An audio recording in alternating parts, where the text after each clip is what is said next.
After all of the demon slayers are sent into Muzan's Infinity Castle, Mitsuri and Obanai are tasked with finding the demon who controls the dimension itself, Nakime. When the two Hashira find Nakime sitting in the center of the castle and playing her biwa, Mitsuri dives in for a straightforward attack, but Nakime controls the castle to create a door that knocks Mitsuri out of the way. As the fight continues on, Nakime starts trying to get rid of the demon slayers by sending all sorts of rooms and doors flying at them, trying to crush the two. Se entrar na oca, o índio mete a piroca. Se entrar na oca, o índio mete. Later on, as the battle progresses, Muzan sees through Nakime's eyes that Obanai and Mitsuri have been taken out, but actually during the battle, Yushiro managed to sneak up on Nakime, placing a seal on her face to control her vision, and placing his hands in her head, giving him full control over the Infinity Castle. However, Muzan, realizing that this could actually get really annoying, closes one of his hands, and at that moment, Nakime pops like a balloon as the entire Infinity Castle collapses.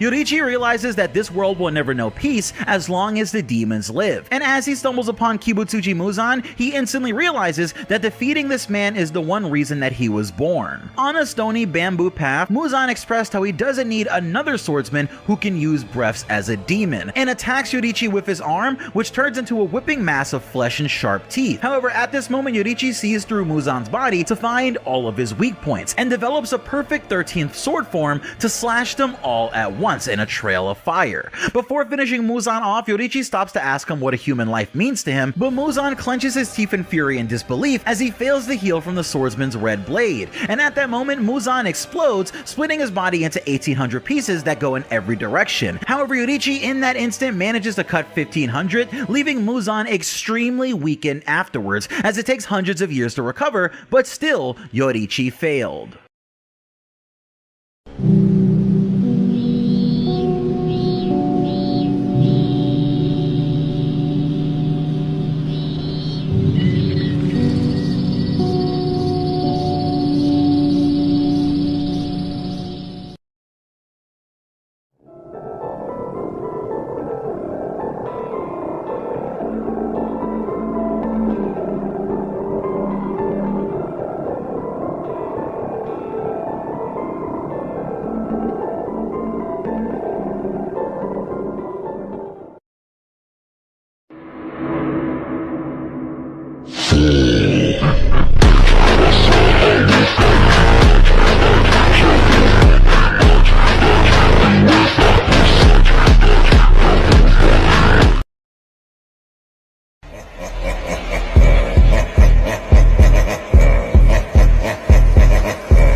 Come at me once more.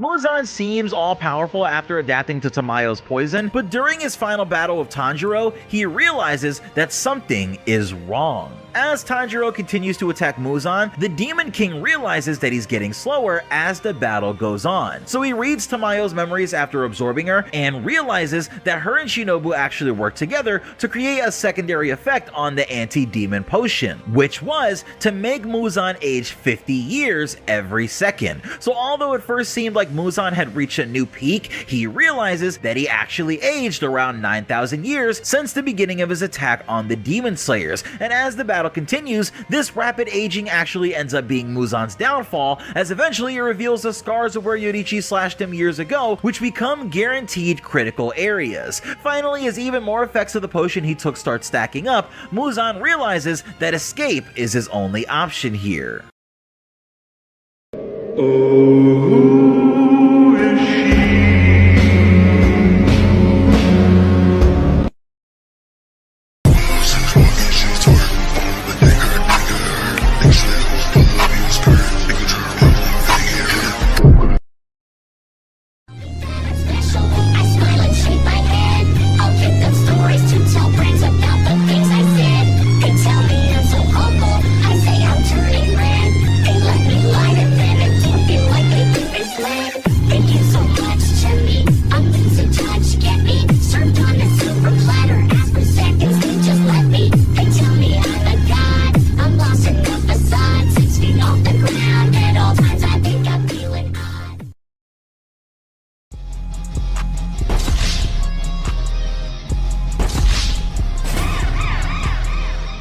Somebody need to put that nigga on a plate, flip him over, put a little seasoning on him, cause he's cooked. I keep the hoe still. When she wanna fuck, I just tell her ring the bell. Hit her from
quebradinha agradando o pai.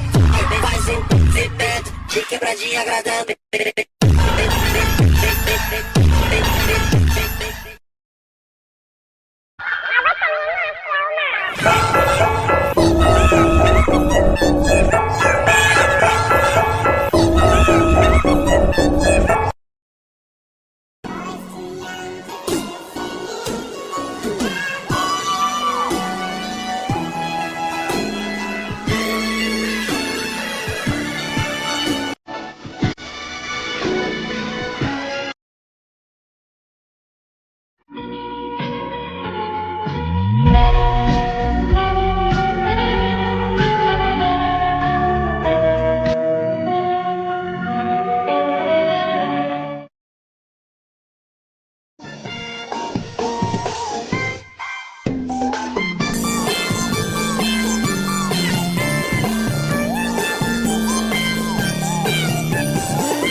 Nezuko wakes up during the final arc after everything that's happened and starts to remember her past memories. After Tamayo gave Nezuko a potion that would potentially turn her back into a human, Nezuko runs to try and reach Tanjiro and Muzan, who are having their final battle. But as she gets close, one of her eyes turns back to normal as she starts to change back and remembers her entire family as they rested in their simple home as the snow fell and Tanjiro was gone for the night. And their door opened and Kibutsuji Muzan himself came walking in with an immediate attack using his long demonic arms. Afterwards, Muzan tells Nezuko it's pitiful that she died from only the small amount of his blood that he gave her, being upset that he can't create a demon that can conquer the sun. But little did he know, that's exactly what he did. 青空嫌い。日焼け嫌い。汗かくのも嫌い。日傘好き。ひまわり好き。半袖嫌い。嫌い。嫌い。嫌い。嫌い。嫌い。嫌い。嫌い。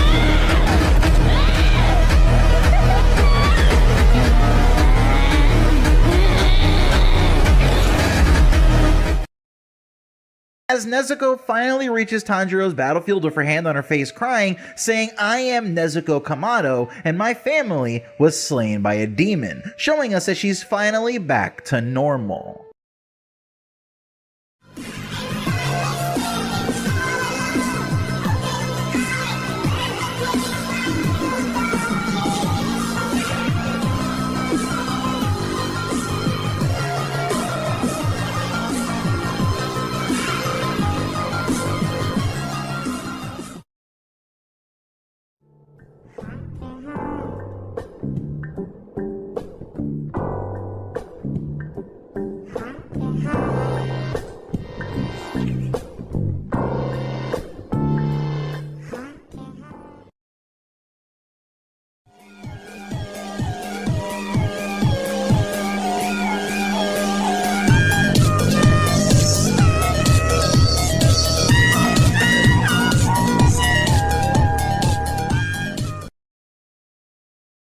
After Muzan's weird outer shell starts burning away with Tanjiro inside of it, everyone starts celebrating that Muzan has been defeated, but something is wrong. Everyone is completely out of it, with the strongest Hashira all passing away as soon as the battle ends, and the Kakushi trying their best to patch Inosuke, Zenitsu, and Sanemi up to save their lives. On the ground in the middle of the battlefield where Muzan was, sits Tanjiro, who's missing an arm from the battle and has a broken blade, and everyone begins to mourn Tanjiro because he has no pulse and isn't breathing, which causes Giyu to break down and apologize for always needing to be the one to be saved. As Nezuko arrives in her human form, we find out what actually happened here. In Muzan's final moments, he decides to entrust all of his emotions and his will to Tanjiro by giving Tanjiro all of his remaining blood and cells, hoping that Tanjiro, like Nezuko, would be able to conquer the sun. And as Tanjiro's body begins to move, he looks up and begins to completely heal as Tanjiro becomes the new king of demons.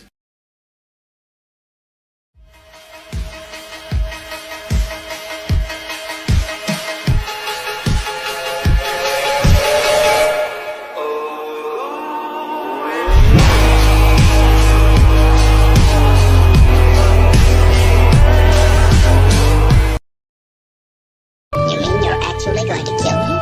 I mean just that. Well, go ahead. I'll do this my own way.